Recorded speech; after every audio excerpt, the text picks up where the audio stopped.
Today we're talking about the Metaverse. Now stay with me, don't you roll your eyes. The Metaverse is weird, it's vast, and it's changing every day. And every different Metaverse platform is like a standalone video game. But here's what you need to know. The Metaverse is just a new way to experience the internet. And there are people right here in our community who are using it every day for practical and pretty entertaining reasons. So let's hop into the Metaverse. You ready? First, we're going to chat with Ryan Andrasov. He's the CEO of Think Digital here in Ottawa. And he's going to show me how public servants can use the Metaverse in the workplace. Welcome. This scenario, which I'll kind of run through just a very quick demo of, is that you've got an employee named Barry that you have to fire, essentially. And so, it's getting you kind of practice to say, how do you kind of manage the conversation so it doesn't get too emotional and it doesn't escalate? Hi, I have some bad news. We've addressed the disruptions you've caused of coworkers before. This last one is strike 3. Uh-oh, Barry. As discussed, your actions are disruptive to coworkers. This is the final offense. We're letting you go. Thought I was going to finish my career here. So much more to accomplish. I'm sorry, but we've already talked about this. The decision to let you go is final. Barry's now at a loss for words, I guess. Yeah. Take the time to process this. I'll go over next steps with you when you're ready. And so then when you're done, it gives you a little bit of feedback. It says it's good to allow room for emotions to run the course, and it says that it was successful. So one of the other interesting things you can do is you can bring physical objects models into the space. Perfect. I'm going to bring a virtual coffee in front of in front of me. And so you can just draw in space. So if I kind of draw here in the space in front of me, I can draw a little happy face. So it lets you be able to kind of essentially create kind of a three-dimensional drawing in front of you. But you could also think about, if you were using this for collaboration on something. So for example, imagine I worked for Starbucks, right? And we had kind of a virtual coffee cup in here. I might want to say, well, listen, let's, change something about the icon here. Maybe we want to kind of mark something up to highlight how we want to change the lid in here. So this ability to kind of be able to take a physical object and be able to mark it up or to draw on it lets you, again, be able to kind of collaborate on kind of these virtual physical items in a way that might be more difficult to do easily if you were in a classroom together. So I think whenever you're dealing with something that has kind of a physical aspect to it, there's a power in terms of being able to prototype, being able to test things out in a virtual environment that's just much faster and much cheaper and much more effective than you could do if you were doing a physical prototype that you had to actually build. Big things, particularly for the folks we work with in government, is how do you use data to make better decisions, to tell stories. And one of the things that's been starting to be expanded upon a little bit in the virtual reality realm is about how we can actually do three-dimensional data visualizations where you can actually kind of touch the data in a way that wouldn't be possible, again, to do in a two-dimensional format. And what they essentially did was they documented the first 7 weeks of their new baby's kind of life. Cool. So if I kind of go to this next bit, so you'll kind of notice this semicircle we see in front of us is essentially meant to be a clock. So like a half circle is 12 hours and a full circle is a full day. The blue dashes is when there was a diaper change. Each of the green dashes was breastfeeding, and then the yellow dashes were using a bottle.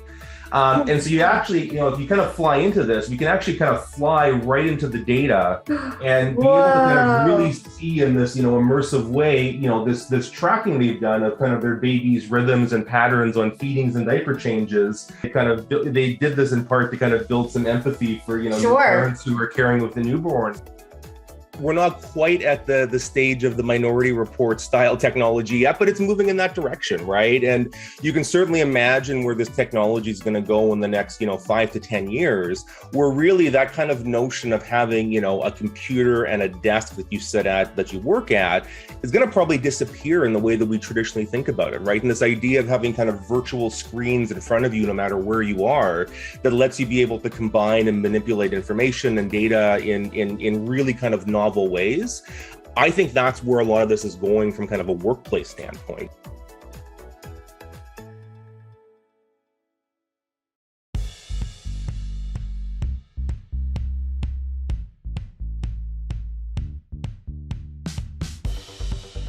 I think from my own experience, dating apps, they can feel really shallow and superficial. And when you're limited to just like the real life location, you don't get to meet a lot of people you could have, for example, around the world. Some people find that it's easier to communicate in VR. It's a little less pressure in the comfort of your own home. Some people just aren't mobile to get out and date, so VR is very helpful for those people. I'm currently dating someone I met about 2 years ago in a virtual bar. She's from Mexico. I went to go live in Mexico for 6 months. For a lot of people in VR, I think it really lets you embody your character, I guess, your avatar. And for a lot of people, I think that helps with like body dysphoria. Yeah, like men wearing women avatars is sometimes pretty common, and the anime aesthetic is also kind of common.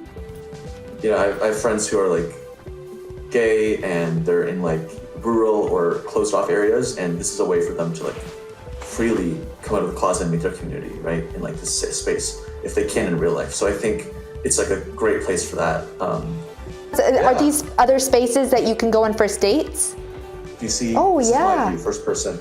I'm friends with the world creator of this world. Wow. And I've even seen a marriage take place in this world. Can we swim with sharks? You want to hop in the water? We're in the water. We're under the. Oh my gosh! I see the sharks. It's right. Oh my gosh! And, Whoa! okay. VR has really changed our lives. You know, I'm currently seeing someone in a relationship who I first met in VR. Wow. And, you know, the same is the case for Kyle, which I know it sounds kind of almost like a paradox, but I would say, you know, when you're in this avatar, you can really express yourself, and then it lets you create a very like emotional bond with someone, instead of like swiping left on them after 1 second on Tinder.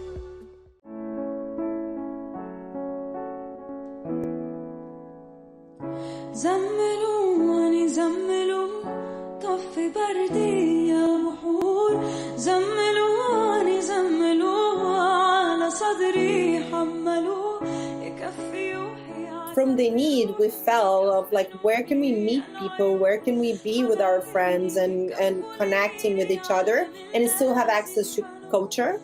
Or every solution we saw there would be either putting us in boxes literally, or let us flow in space but hide us behind avatars. And for us, it was so important once you're connecting with people to have like the facial expressions, because we believe a lot of human connections go beyond words.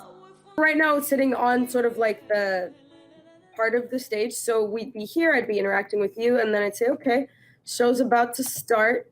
And so I would then take the stage here. And so now I'm here. One of the things that I really love about this space is that if you look at the pillars and like just like the atmosphere, it feels very like Egypt a little bit to me. And so when I was performing here, it felt really, really cool to sort of, I don't know, it felt very at home. If you want to come for a little tour, we can walk around the space a little bit. Okay, so follow me here. Here they have better view of the stage. But you can also like go all the way here if you keep pressing the space bar and sit on the top of it. What's really cool about the metaverse here is seeing people's faces. I do feel like I'm scratching that itch of like connecting with people, and we don't have the limitations of geography, right? Like that's the whole point of like the metaverse. That's the benefit. And with being able to step off the stage and interact, like you can just be more you, and there's no like BS. There's no, you know, it's like I'm here, I'm performing. If anybody wants to come, great. I'm here. This is the me room. So everybody's welcome.